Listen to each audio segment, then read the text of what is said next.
దహించు అగ్నిజ్వాల. ఏ నైటింగ్ ministries వ్యవస్థాపకులు pastor ఏ Robert Kennedy గారు, ప్రవక్త ఏ ఆరోగ్యం కెనడీ గారులు. 4వ అధ్యాయము వాక్యము 15 వచ్చిన దగ్గర వారిలో ఎత్తబడును గాని వారు విని వెంటనే సాతానుడు వచ్చి వారిలో ఎత్తబడిన వాక్యం ఎత్తుకొని పోవును. అటువలే రాతి నేలను ఎత్తబడిన వాడు గనుక వాక్యం విని సంతోషముగా అంగీకరించువారు. అయితే వారిలో ఏరు లేనందున కొంతకాలము వారు నిలుతురు గాని వాక్యం నిమిత్తము శ్రమ అయినను హింస అయినను కలగగానే వారు అభ్యంతరపడుదురు. ఇతను ఇంకొక వారు చెబుతున్నాడు, ముళ్ళ కంపలో పడినవాడు వీడు వాక్యం ఎందురు గాని ఐక్య విచారములను ధనమోసమును మరి ఇతరమైన ఆపేక్షలను లోపల చొచ్చి వాక్యమును అణచివేయుట వలన అది నిష్ఫలమగును. దేవుని స్తోత్రములు కలుగును గాక. రకరకాల ఇంకొక వాక్యం ఇంకో మాట్లాడదమ్మా. మంచి నేలను విత్తబడిన వాడు ఎవడనగా వాక్యము విని దానిని అంగీకరించి 30 దంతులుగాను 60 దంతులుగాను 100 దంతులుగాను ఫలించువారని చెప్పెను. దేవుని స్తోత్రం. హల్లెలూయా హల్లెలూయా. ఎన్ని రకాల మనుషులు మనం ఇక్కడ చూస్తున్నామండి. దేవుడు వాక్యం భూమి వ్యవసాయదారుడు భూమి దున్నాడండి, విత్తనం విసిరాడండి. అవి ఎక్కడ పడ్డాయి? మంచి నేలను కొన్ని పడ్డాయి, ముళ్ళ కంపలో కొన్ని పడ్డాయి, రాతి నేలలో కొన్ని పడ్డాయి, త్రోవ పక్కన కొన్ని పడ్డాయి. త్రోవ పక్కన పడిన వాడి పరిస్థితి ఎలా ఉంది? ఏం చేస్తున్నాడమ్మా? వెంటనే వాడు మర్చిపోతున్నాడు. ఆకాశ పక్షులు వచ్చి వాటిని ఎత్తుకొని పోతున్నాయి త్రోవలో పడిన విత్తనాన్ని. దేవుని నామానికి స్తోత్రం కలుగుగాక. నీ హృదయంలో పడింది నువ్వు వెంటనే మర్చిపోతున్నావు. నువ్వు బయటికి వెళ్ళిన తర్వాత ఎవరు వచ్చి నేను అడిగితే వీళ్ళు ఏ వాక్యం చెప్పారంటే ఏమో మర్చిపోయినాయి అంటావు. అవునా? నువ్వు దేనికి సంబంధించిన వ్యక్తిగా ఉంటావు. చర్చికి వస్తావు, మందిరంలో పాటలు పాడతావు, చప్పట కొడతావు, కానుకలెత్తావు, అన్నీ చేస్తావు. దేవుని నామానికి స్తోత్రం కలుగుగాక. బయటికి పోయిన తర్వాత నువ్వు అన్నీ మర్చిపోతావు. దేవుని వాక్యం ఏమైపోతావో వదిలేస్తావు, గుర్తుండదు. ఎవరు వీళ్ళు దేనికి సంబంధించిన వాళ్ళు? ఏ స్థితిగతులు గుర్తించిన వాళ్ళు వీళ్ళు? దేనికి సంబంధించిన వాళ్ళండి వీళ్ళు? దారి పడిన విత్తనము లాంటి వాళ్ళు. ఆకాశ పక్షులు చూస్తాయి, అవి ఎత్తుకొని పోతాయి. అలాగనే అపవాదిన సాతానుడు వస్తున్నాడు, నీలో దేవుని సత్యమైన వాక్యాన్ని ఎత్తుకోపోతున్నాడు. నీకు జ్ఞాపకం ఉండదు. ఉంటుందా? ఎవరి పని? అవకాశం ఇచ్చావు సాతానికే. నీలో నువ్వు రావటం పోవటమే కానీ నీ బ్రతుకులోకి దేవుని వాక్యం అనేది దాన్ని జ్ఞాపకం చేసుకుని మనసులో భద్రంగా దాన్ని కాపాడుకోలేకపోతున్నావు. దేవుని నామానికి స్తోత్రం కలుగును గాక. నువ్వు ఎవరు పెట్టవే? నువ్వు యేసయ్య బిడ్డకు ప్రార్థన పోతున్నా వస్తున్నా చూసి వాళ్ళు భక్తులండి. ఎవరి భక్తులు? నీలో దేవుని వాక్యమే లేదాయా? అవునా? నీలో ఏమీ లేదండి. దేవుని వాక్యం నీలో లేదా? నువ్వు ఎట్ట భక్తురాలు అవుతావు? నువ్వు ఎట్ట నీ జ్ఞాపకం ఉంటుందా లేదా? ఇలాంటి వారు ఎవరో అంటే నిజంగా నేను వేషధారణకు సదృశమైన వారు, ఎత్తబడిన వారు, త్రోవ పక్కన ఎత్తబడిన వారు. ఎవరండి వాళ్ళు? దేవుని మాటను మనసులో భద్రంగా కాపాడుకోలేని వారిలో. దేవుని నామానికి స్తోత్రం. వాళ్ళు ఎన్ని సంవత్సరాలు వచ్చినా సరే వాళ్ళ మారు మనసు ఉండదో, వాళ్ళు బాప్తిసం పొందలేరు. ఎందుకు ఇలాంటి వాళ్ళు? దేవుని వాక్యం చెప్పినా వాళ్ళు అర్థం చేసుకోలేని వాళ్ళు. ఏంది? ఎవరు దేనికి సంబంధించిన వాళ్ళండి వీళ్ళు? ఎవరు వీళ్ళు? చదువు ఒకసారి మార్కు సువార్త 15 వచ్చిన చదువు ఒకసారి. మార్కు 4వ అధ్యాయం చదువు. ఇప్పుడు చదివింది. ఇత్తువాడు వాక్యం విత్తుతున్నాడు కానీ త్రోవ పక్క నుండి వాడు ఎవరనగా వాక్యము వారిలో ఎత్తబడును కానీ వారు వినిన వెంటనే సాతానుడు వచ్చి వారిలో ఎత్తబడిన వాక్యం ఎత్తుకొని పోవును. అటువల్లే చాలా మాగమ్మ. దేవుని నామానికి స్తోత్రం కలుగును గాక. జీవితాన్ని పాడు చేస్తున్నాడు సాతాను అపవాది. ఏంటంటే నీలో ఉన్న దైవ చిత్తానుసారమైన వాక్యాన్ని నీవు మందానికి వచ్చిన ప్రయోజనం ఉంది. వచ్చి భద్రంగా కాపాడుకున్నావా? వాక్యాన్ని భద్రం చేసుకున్నావా? డబ్బును భద్రం చేసుకుంటావు, బంగారాన్ని భద్రం చేసుకుంటావు, ఎండిని భద్రం చేసుకుంటావు. అవునండి, నిజం కదా. 10 సార్లు లెక్క పెట్టుకుంటాం, మనం చూసుకుంటాం ఏమైపోయినా అని. కానీ దేవుని వాక్యము ఇక్కడ విని ఏడు నుంచి గేటు దాటి బయటికి పోయిన తర్వాత ఎవరైనా వాక్యం మందన పోయో, ఏ వాక్యం వినవయ్యా, ఏ వాక్యం చెప్పారని ఎవరైనా అడిగితే నువ్వు చెప్తావా? చెప్పలేవు. ఎందుకు చెప్పలేవు? మర్చిపోయినాయా అంటావా అనవా? నీలో ఎవరు పనిచేశారో దయ్యపు శక్తి నీలో ఉన్న దేవుని వాక్యాన్ని ఎత్తుకొని పోయింది. నువ్వు ఒట్టి మనిషివేనండి. నువ్వు దేవుని బిడ్డగా ఉండాలంటే ఏ రోజు చెప్పిన వాక్యం ఆ రోజు నీ హృదయంలో భద్రంగా దాన్ని కాపాడుకోవాలా. గట్టిగా దేవుని స్తోత్రం చెల్లించు. ఇంకోసారి గట్టిగా స్తోత్రం చెల్లించు. హల్లెలూయా. దైవ చిత్తానికి మనం ఎప్పుడైతే భయభక్తులు కలిగి బ్రతుకుతామో, భయభక్తులు కలిగి జీవిస్తామో, దేవుని బిడ్డమని నిరూపించుకోవటానికి అపవాదైన సాతానుడు మనలోని ఇచ్చిన వాక్యాన్ని వాడు ఎత్తకపోవటం వలన ఒట్టి మనుషులంగా కనబడుతున్నాం. మన వాక్యాన్ని ఎత్తకపోయినా కూడా సాతానుని మన ఇంట్లోకి వచ్చి ఎవరైనా ఒకళ్ళు వచ్చి డబ్బులు ఎత్తకపోయినా, బంగారం ఎత్తకపోయినా, ఎండిని ఎత్తకపోయినా, పోయిన తర్వాత నువ్వు చూసుకుని లేకపోయింది అనుకోండి, ఏం చేస్తావు? పిలిపిస్తావు. నా సొమ్ము నువ్వు ఎందుకు ఎత్తపోయినా అడుగుతావు. అవునా కదా? అయితే నిజంగా నీ హృదయంలో ఉన్న దేవుని చిత్తానుసరమైన వాక్యాన్ని సాతానుడు ఎత్తకపోతే నువ్వు ఎవరిని అడుగుతా? నిన్ను నీవు జాగ్రత్త పరుచుకో, నిన్ను నీవు భద్రంగా కాపాడుకో, నిన్ను నీవు జాగ్రత్తగా నడువు, నిన్ను నీవు జాగ్రత్త నడువడికి నడువు. నీ ప్రవర్తన సరిగా లేకపోతే యేసుప్రభువు ఊకోడండి. చాలా జాగ్రత్తగా ఆలోచించుకోవాలా. దేవుని వాక్యం అంటే చాలా గొప్పది. దేవుని వాక్యం చాలా గొప్ప విలువైనది. వజ్ర వైడూర్యం కంటే గొప్పదండి. ఆలు ప్రపంచ సృష్టి సమస్త యావత్తు ఆయన ఒక నోటి మాట ద్వారాగా దేవుడు కలుగజేశాడు. ఎంత గొప్ప ఆశ్చర్యమైన, అంత పరిశుద్ధమైన మాట దేవుని మాట. మనమైతే ఉన్నాం కానీ చూపులకి పై సోకు కనపడతాం, కానీ దేవుని వాక్యం ఉండదు. వాళ్ళలో పోతుంటావు ఎందుకు పోయి వచ్చి. అవునా? నేను ఎడో 10 సంవత్సరాల నుంచి పోతున్నాయా, నేను పుట్టకైతుని. వాడు పాట పట్టడం రాదు, సఫల కొట్టడం రాదు, ప్రార్థన చేయడం రాదు. అవునా? వస్తుందా? ఏం ప్రార్థన నీ ప్రార్థన? ఏం ప్రార్థన అండి? సత్తాకల్లా ప్రార్థన చేయలేవు.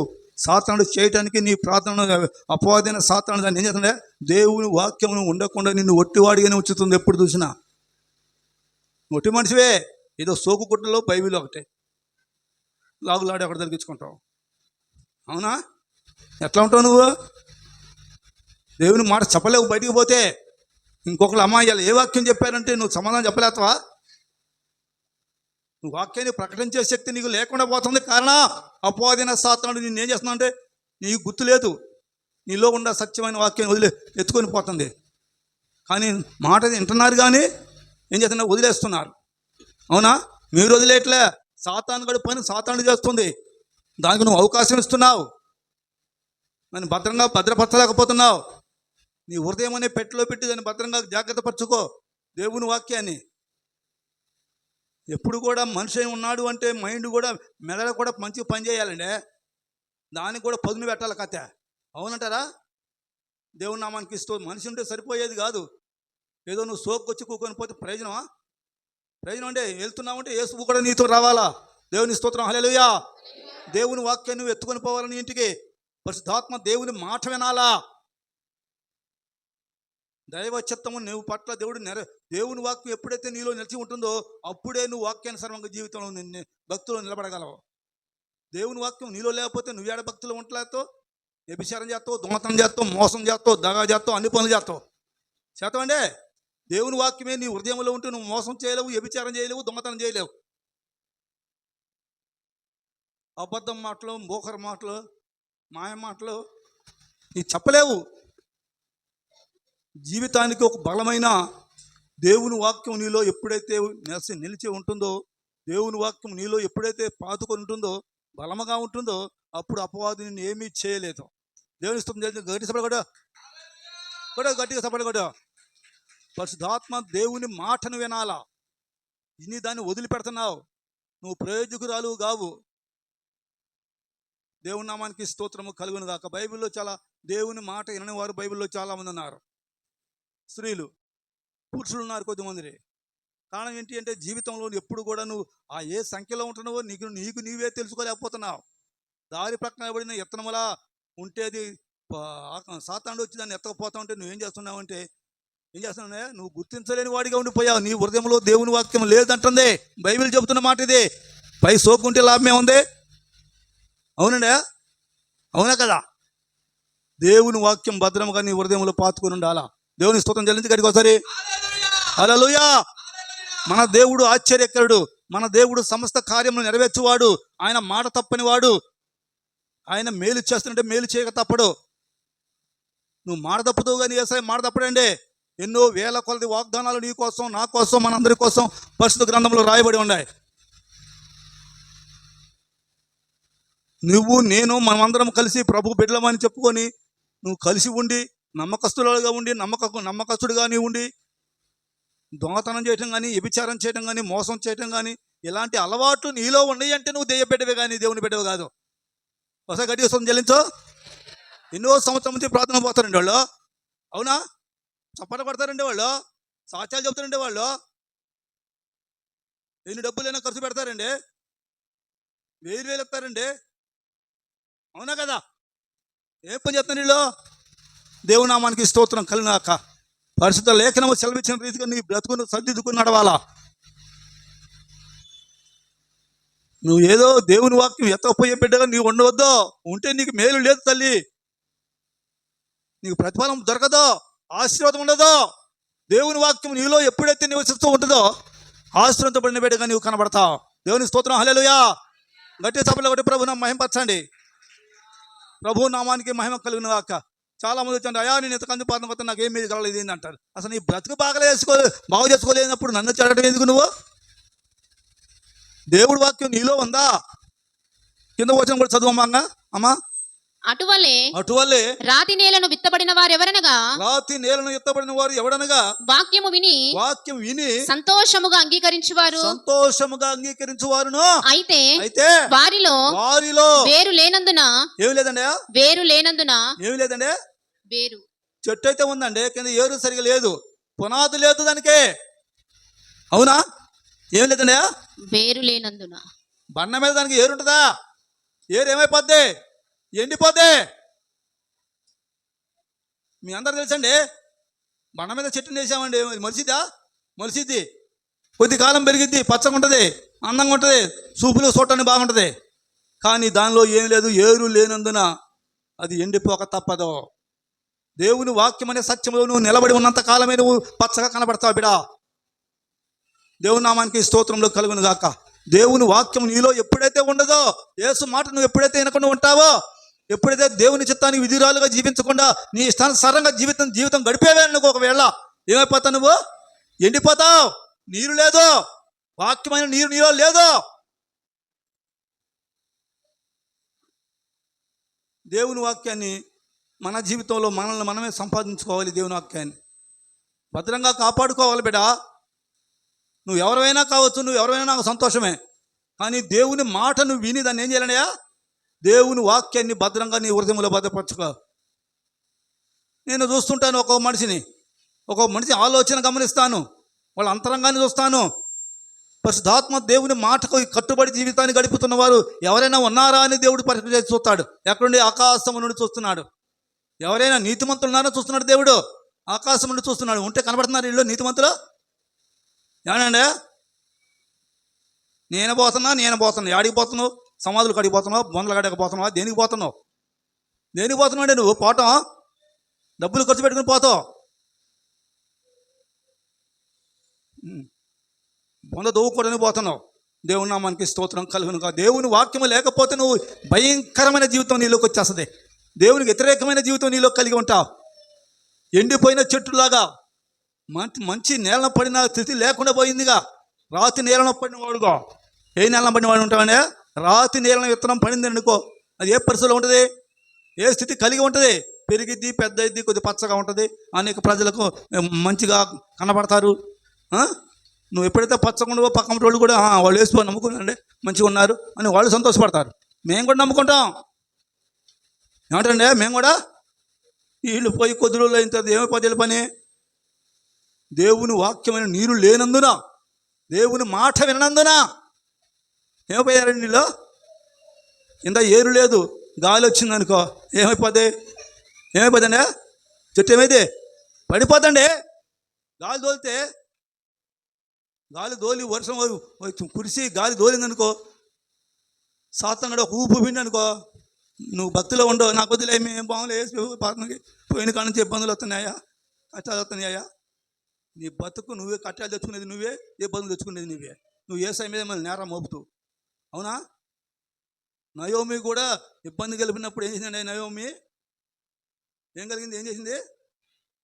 దేవుడి మీద వ్యతిరేకంగా మాట్లాడింది. బైబిల్లో రాయబడి ఉంది, మీకు చదివి వినిపిస్తాను.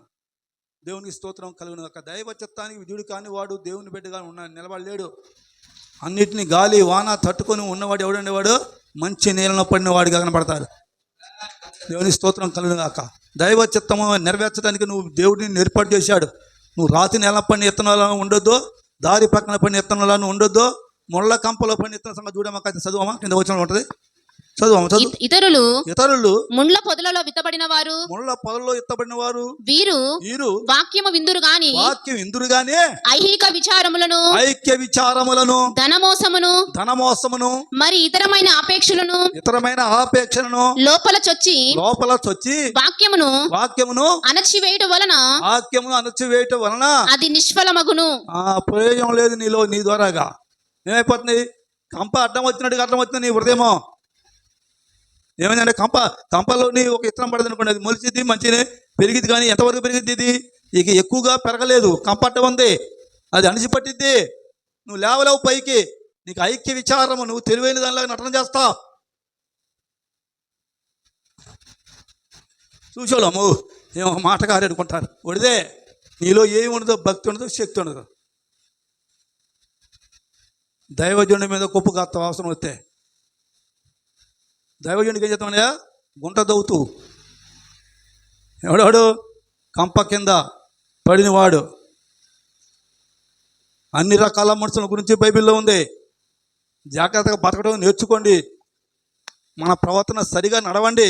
ఇవాళ ఈ చర్చి కొత్త, రేపు ఇంకో చర్చి గడిపోతావు, ఎక్కడికైనా పోను. కానీ దేవుని వాక్యం నీలో నివసించాలా. దేవునికి స్తోత్రం చెల్లించి గట్టికోసారి, ఇంకోసారి గట్టిగా స్తోత్రం చెల్లించా. నూరు తెరవరు, గట్టిగా స్తోత్రం చెల్లించి గట్టిగా చేతులు పైకెత్తి హల్లెలూయా, హల్లెలూయా. మన జీవిత కాలం అంతా, మనం బ్రతికిన కాలం అంతా ఎప్పుడు కూడా మనం దేవునికి ఏం చేయాలంటే గణపరిచే వారిగా బ్రతకాలి. దేవునికి స్తోత్రం కలుగును గాక. అందుకొరకే మనం కంపలో పడిన ఇత్తనం ఎలా పెరిగిద్ది, పెద్ద అయింది, మంచిగానే ఉంటుంది. దేవుని నామానికి స్తోత్రం కలుగును. తర్వాత ఏమైందంటే అనిగి పెరిగి పెద్దది కావడానికి అవకాశం ఉండదు. అందుకొరకు ఎవరైనా చర్చికి వస్తున్నారంటే పక్కన వాళ్ళు వద్దంటారు, అమ్మని చెప్పరు, వారు కంపలాగా తయారవుతారు. అవునండయా? భార్య పోతుంటే భర్త వద్దంటే, భర్త వస్తుంటే భార్య వద్దంటది. ఎవరండి కంప? మన అభివృద్ధిలోకి రానిది, పోవద్దా, నా మాట వినకుండా పోయిన అంటాడు ఆయన. మేమంతే ఆగిపోతే. ఎందుకు? ఈ కంప ఏం చేస్తుందయ్యా? అణిగి పడుతుంది. అవునా? జీవితంలోని చాలా అట్లా అణిగి పట్టేవారుగా ఉండకూడదండి. దేవునికి స్తోత్రం కలుగును గాక. జీవితంలోని ఎప్పుడు కూడా భక్తి చేస్తున్నారు అంటే భక్తికి అడ్డుకరంగా ఉండకూడదు. ఇప్పుడు ఎంతమందిని చూసాం మనం? ఇప్పుడు ముగ్గురు చూసామా, నలుగురిని చూసాం, ఎంతమంది చూసాం? దేవుని నామం దారి పక్కన పడిన చూసినాం. దేవుని నామానికి స్తోత్రం కలుగునాక. మరి జీవితానికి మహా భయంకరమైన స్థితులు తటస్థిస్తున్నాయి అంటే కారణం ఏంటి? పరిస్థితి ఏ క్రైస్తవుడికి ఎందుకు వస్తున్నాయి ఇటువంటి ఇబ్బందులు అంటే, నిజంగా ఇబ్బంది వచ్చిందని నువ్వు వెనక పోగం, మాకు జాగ్రత్త. ఎవరో ఏదో అన్నారని నువ్వు వెనక జారిపోమాక. భక్తులు నిలబడు, స్ట్రాంగ్గా నిలబడు, ప్రార్థన చేయి. కష్టాలు వచ్చే కొలది మేలే ఉంది, ఇబ్బందులు వచ్చే కొలది, శ్రమ వచ్చే కొలది మేలే ఉంది. పోయిడు పాస్టర్ అన్నోళ్ళు చాలామంది ఉన్నారు. దేవుని మాట చేత పరిశుద్ధ లేఖనము ఏమంటుందంటే, ఎక్కడికి నీకు ఇబ్బంది వస్తే నువ్వు పోతావండే? నీ ఇల్లు విడిచిపెట్టి నీ భార్య పెట్టిన పోతావు? నువ్వు పోవు. నీ ఇంట్లోనే ఉండి నువ్వేం చేస్తావు? ప్రార్థన చేస్తావు. ప్రభువా, నాకు ఈ శ్రమ నుంచి తొలగించు, ఈ తుఫాను గాలి నుంచి నన్ను విడిపించు, దీన్ని దూరం చేయి. నావలో అందరు ఉన్నారు, యేసు ప్రభువారు కూడా శిష్యులు ఉన్నారు. గాలి తుఫాను చెలరేగింది, తల్ల కిందలు అయిపోతుంది. ఏమనంటే శిష్యులంతా భయపడి వణికిపోతున్నారు, మునిగిపోతాయేమో అని. ఏమనుకున్నారు? యేసయ్య మన దగ్గరే ఉన్నాడులే, పక్క ధైర్యం ఉంది, ఉందా అని. యేసు ప్రభువారు నిద్రపోతారా? నిద్రపోయాడు కాదు. హల్లెలూయా ఒకటిగా సరే, హల్లెలూయా. యేసయ్యను లేపడానికి శక్తి లేదు వీళ్ళకి, ఉన్నదండి. భయపడ్డారు అంతే. జీవితంలో నువ్వు కూడా ప్రభువు నిద్రపోయే బిడ్డగా నువ్వు ఉండదు. నువ్వు ధైర్యం కలిగి ముందుకు సాగు. దేవుని చిత్తానికి నువ్వు విధిరాలుగా ఉండు. దేవుని చిత్తమే నెరవేర్చడానికి నిన్ను దేవుడు ఏర్పాటు చేశాడు. నేను నిలబడ్డాడు అంటే నీ ద్వారా అపవాది భయపడాలా. గట్టి సభలో కూడా ప్రభు మహింపచ్చు. దేవుని స్తోత్రం, హల్లెలూయా. నువ్వు ఒక విశ్వాసం, నువ్వు బయటకు వెళ్ళావంటే నిన్ను చూస్తే ఎవరండి భయపడితే? అందరూ భయపడాలా, మాంత్రికుడు భయపడాలా, దెయ్యాలు భయపడాలా, వణకాలా. నువ్వు ఎవరు బిడ్డవే? నువ్వు యేసయ్య బిడ్డవే. యేసయ్య పవర్, దేవుని వాక్యం నీలో ఉంటే నేను ఎవడు ఏమీ చేయలేడు. వాడు తంత్రాలు ఏం చేయలేడు, మంత్రాలు ఏం చేయలేడు, వాడు ఏం చేయలేడు. దేవుని స్తోత్రం చెల్లించి కట్టుకోసరే. చాలామంది భయపడతారు, బాధపడతారు, ఏడుస్తారు. నాకు ఎవరు లేరు, నాకు ఇబ్బంది వచ్చినప్పుడు, శ్రమ వచ్చినప్పుడు. అవునా? నువ్వు ఎందుకు శ్రమ తెచ్చుకోవాలా? దేవుని వాక్యం నీలో జీవించాలా, దేవుని వాక్యంతో నువ్వు బ్రతకాలా, దేవుని వాక్యం నువ్వు వినాలా, స్థిరంగా నిలబడా. దేవుని నామానికి స్తోత్రం. కంప చేస్తే చెట్టు అణిగిపోయినట్టు అణిగిపోవద్దా? కంపని తీసేయ్. దేవుని స్తోత్రం చెల్లించి కట్టుకోసరే. మనుషుల దగ్గర స్తోత్రం చెల్లించా.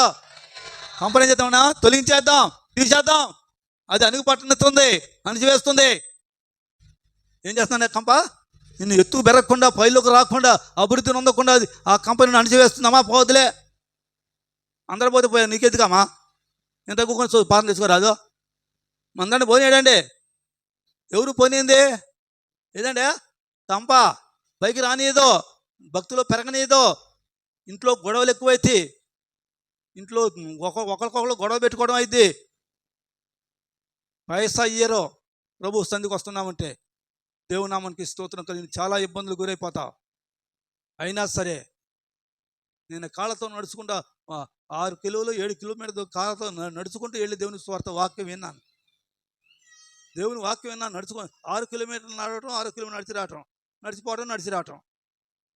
దేవుని నామానికి స్తోత్రం కలనక మందిరానికి వెళ్ళి ఆ రూపంగా. కారణం ఏంటి అంటే దేవుడి వాక్యం మన హృదయంలో ఎప్పుడు ఎత్తబడి ఉండాలి. స్తోత్రం, హల్లెలూయా, హల్లెలూయా. అందుకొరకే మనం యేసు వాక్యాన్ని మనం వదిలేయకూడదు. దుష్టుడు వాడిని ఎత్తకపోనీయకూడదు. అందుకొరకే బైబిల్ బోధిస్తుంది, యేసు వాక్యం అనగనేమో ఎరుగని గుంపో ఇననీయని గుంపో. యేసు వాక్యం అనగనేమో ఎరుగని గుంపో ఇననీయని గుంపో. చచ్చి ఉండిన సమాధుల గుంపో, చచ్చి ఉండిన సమాధుల గుంపో. ఏ గుంపులు ఉన్నావో ఎగిరి తెలుసుకో, గుర్తెరిగి తెలుసుకో. ధరణి నరులు తరమి కొట్టు దెయ్యప గుంపో, అదే కయ్యప గుంపో. ఓ ధరణి నరులు తరమి కొట్టు దెయ్యప గుంపో, అదే కయ్యప గుంపో. పరమ తండ్రినే ఎదిరించడి గుంపో, పరమ తండ్రినే ఎదిరించడి గుంపో. ఏ గుంపులో ఉన్నావో ఎగిరి తెలుసుకో, గుర్తెరిగి తెలుసుకో. నీ జీవితంలో, నీ బ్రతుకులోని మనం ఏ గుంపుకు సంబంధించిన వారిగా ఉన్నామేమో నీవు నీ హృదయాన్ని పరీక్ష చేసుకో. దేవుని వాక్యం నీలో ఉంటే నువ్వు ఏ గుంపులో కలవు బిడా? తాగుబోతుల గుంపులో కలవో, దెయ్యపు గుంపులో కలవో, భయంకరమైన వ్యభిచారపు గుంపులో కలవో, మోసం చేసే గుంపులో కలవో, దొంగతనం చేసే గుంపులో కలవో. నువ్వు ఏ గుంపులో సంబంధించిన బిడ్డగా నీవు ఉండవు. దగా మాటలు చెప్పే గుంపులో నువ్వు ఉండవు. అబద్ధం, మోసం, దగా, వ్యభిచారం, డబ్బుకు అమ్ముడు పోయే బ్రతుకులో ఆ గుంపులో నువ్వు ఉండకూడదు. నువ్వు ఎవరు పవర్ శక్తివంతమైన బిడ్డగా నువ్వు నిలబడు, దేవుని బిడ్డగా నిలబడు. దేవునితో అలా ఉండరండి. ఒక ఇంట్లోనూ దొంగతనం చేసుకుంటాం మొదలు పెడుతున్నారు. అవునా? చేస్తున్నాడమ్మా? ఒక ఇంట్లోనే. దేవుని నామానికి స్తోత్రం కలుగునాక. నువ్వు ఇలాంటి దొంగతనం చేసే గుంపులో ఉండమాక. యేసు యందు భయభక్తి కలిగి జీవించే గుంపులో ఉండవు. దేవుని మాట వినా. ఇలాంటి బ్రోకర్లు, ఇలాంటి మోసగాళ్ళు, ఇలాంటి అక్రమస్తులు, ఇలా అన్యాయస్తులు, ఇలాంటి వారు తెల్లారులు పొద్దుగులు పాలన చేసిన దేవుడు ఏం చేస్తున్నాడమ్మా? ఏం చేస్తున్నాడే? ఇది ఒక్కలని చెప్పలేదండి. వాళ్ళ కోసం పాలన చేయమాకని చెప్తున్నా బైబిల్. వాళ్ళ కోసం మొరపెట్టమాకన్నదా బైబిల్. బైబిల్ చెప్పిన మాట విందామా? దేవుని మాట విందామా? లోకస్తుల మాట విందామా? వాళ్ళ కోసం ఎంత ప్రార్థన చేసినా ప్రయోజనం ఉన్నదండి. వాళ్ళ కోసం చేసినట్టుండే ఎవరి ప్రార్థన. మన ఆమె వచ్చింది, ఆమె చాలా ఎక్కడో తైనాలు అవతలు అంటండి. వాడు కొడుకు పెద్ద రౌడీ అంట. వాడు 4-5 తప్పిండట. భార్యగా భర్తగా సంబంధం లేకుండా తిరుగుతున్నాడు. ఏ టైంలో పోతాడో తెలియదు, ఏ టైంలో తింటాడో తెలియదు. అయ్యా నా కొడుకు రౌడీ అయ్యా, పారం చేయ్యా, వాడు మారాలయ్యా అంటుంది. ఆమెకుంది ఒకడే కొడుకు, ఆమెకు 5 ఎకరాల పొలం ఉంది. వాడి ఇంటికి ఎప్పుడు రౌడీలు పక్కన తిరుగుతారంట. ఆమె వచ్చి చెప్పి ఏడుతుంది తల్లి. అలాంటి వాడి కోసం పాలన కూడా చేయనమ్మా అన్న. చేయను చేయదని చెప్పిండు అమ్మ. తీ బైబిల్ అన్న. బైబిల్ది చూడు, చదువు. ఆమె చదువుకున్న అమ్మాయి, చదువమ్మా అన్న. తీసింది, నిలబడితే చదివింది, ఏడిసింది, ఆరకుండా వెళ్ళిపోయింది. చేద్దాం చెప్పిండమ్మా దేవుడు. కారణం ఏంటి? నీ జీవితంలో, నీ బ్రతుకులో నువ్వు ఎప్పుడు కూడా దేవుడి మాట వినకుండా నీ ఇష్టానుసారంగా జీవిస్తే మాటికి నువ్వు ప్రార్థన చేసినా నేను ఎన్నో అన్నాడు దేవుడు. విన్నాడండి? ఇర్మియాలో ఉంది ఆ మాట. దేవుని నామానికి స్తోత్రం కలుగును గాక. జీవితానికి నువ్వు ఎంతో గొప్పవాడు అనుకున్నావేమో, కానీ నీ గొప్ప మెప్పు యేసయ్య దగ్గర పనికి రాదు. నీ హోదా పనికి రాదు, నీ గొప్ప మెప్పు పనికి రాదు, పరువు ప్రతిష్టలు పనికి రావు. ఎంతోమంది హోదా కోసం ప్రాకులాడతారు, గొప్ప మెప్పు కోసం ప్రాకులాడతారు, పరువు ప్రతిష్టల కోసం ప్రాకులాడతారు. నీ ప్రవర్తన బాగోకుండా ప్రాకులాడతారు. ఎందుకండి? నువ్వు యథార్థవంతుడిగా బ్రతుకో, నమ్మకస్తుడిగా ఉండి యేసయ్యకో దేవుని శక్తిని సంపాదించుకో. నువ్వు ఈ లోకానుసరమైన దాడి కోసం నువ్వు ప్రాకులాడతావేమో, కానీ ఈ లోకస్తులుగా సంబంధించిన ఈ లోకంలోనే మాయమైపోతాయి. పరలోక రాజ్యంలో సంపాదించుకో ధనము. దేవుని స్తోత్రం చెల్లించి గట్టికొసరి హల్లెలూయా. నీ ధనం ఎక్కడ అంటే పరలోక రాజ్యంలో ఉండాలి. ఎక్కడ? ఎందుకంటే పల్లెని ధనం. అవునా కదా? ఇక్కడ దొంగలు ఎత్తపోతారు, దోసుకుంటారు. కానీ యేసయ్య దగ్గర ఉండే ధనము చాలా గొప్పది. ఆ పరలోక రాజ్యంలో సంపాదించుకునే ధనము. మనం ఒరిజినల్గా ఉండాలి, నమ్మకంగా ఉండాలి. దేవుడికి ఉండాలండి. చూడు, ఇంకొక మాట చెప్పి నేను సమయాన్ని ముగిస్తాను. దేవుని నామానికి స్తోత్రములు కలుగును గాక. మంచి నేలను పడిన నేలను విత్తబడిన వారు ఎవరనగా, మంచి నేలను ఎత్తబడిన వారు ఎవరనగా, వాక్యము విని దానిని అంగీకరించి. దేనమ్మా? వాక్యము విని. నీ మాయ మాటల, మోసం మాటల, దగా మాటల ఏమి వినాలా? ముసలం ముచ్చట్లు వినాలా? పొయ్యన ఊగిపోయిన దారిన పిలుస్తారు, కూకోబెడతారు, మాటలు చెబుతారా? ఏం మాటలు? వాళ్ళ హృదయాన్ని పాడు చేసే మాటలు. వాళ్ళ హృదయాన్ని ఏం చేస్తున్నాయా? అడుగుబట్టే మాటలు, పనికిమాలిన మాటలు, వాళ్ళు దిగజారిపోయే, భక్తుల నుంచి దిగజారిపోయే మాటలు, భక్తిని పెంచే మాటలు చెప్పరండి. భక్తిని పెంచేది ఎవరో? ఒక విశ్వాసకి ప్రార్థన చేసి భక్తులు పెంచడానికి దేవుని వాక్యమని నేర్పించాలి, చెప్పాలి. నీ సాక్ష్యం చెప్పు. ముందు నీ ఎలా మారావని, దేవుడు నీకు ఏం మేల్చిన చెప్పు, వాళ్ళకి చెప్పు. సాక్ష్యం చెప్పి వాళ్ళని కూడా భక్తులకు తీసుకురా, నడిపించు. దేవుని నామానికి స్తోత్రం కలినాక నువ్వు ఒక విశ్వాసగా నీవు ఉండిపోతావు. ఒక మంచి మాటలు చెప్పు.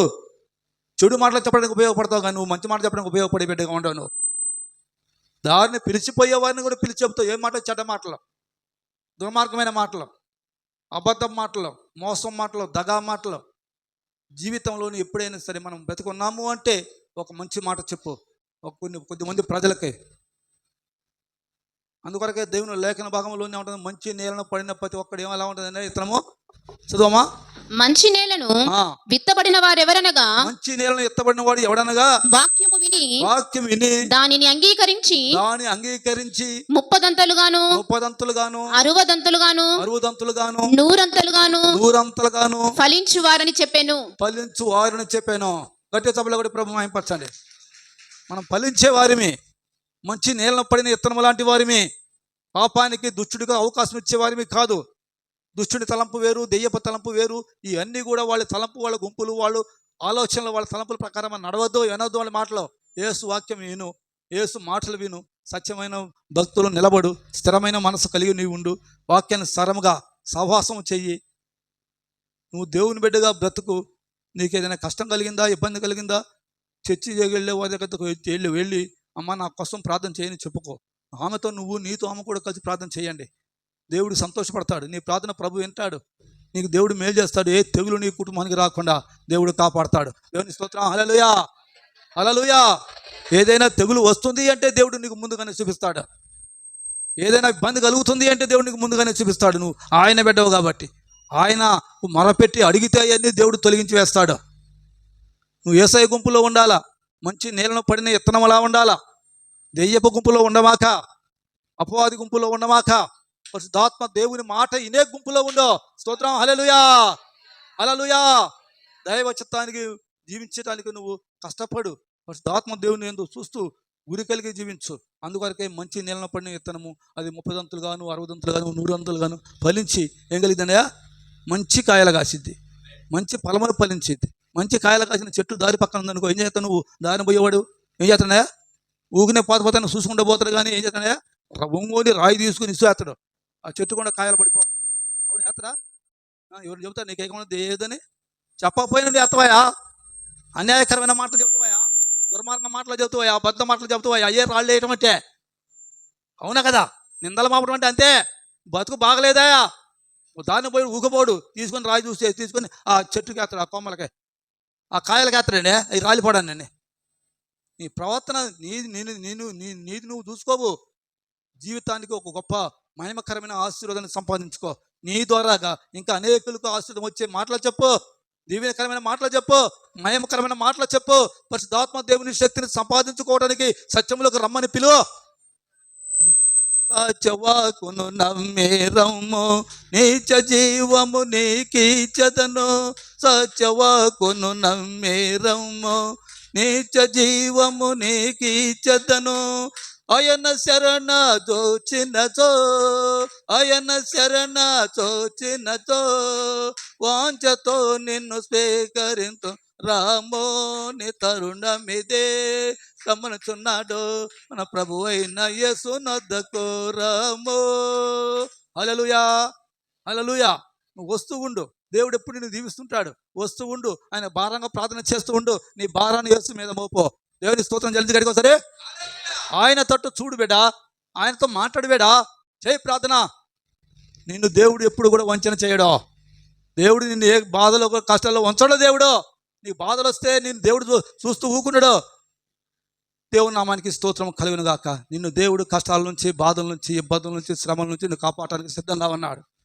దేవుని నామానికి ఆ సిద్ధపాటుకు వెళ్ళిన మన తండ్రి మనతో ఉన్నాడు కాబట్టి మనం ఆయన కలిగి జీవించుదాము. ఆయన సమాధానం ఎల్లప్పుడూ మనకు తోడుండి నడిపించి కాపాడును గాక. ఆమేన్, ఆమేన్. Praise the lord.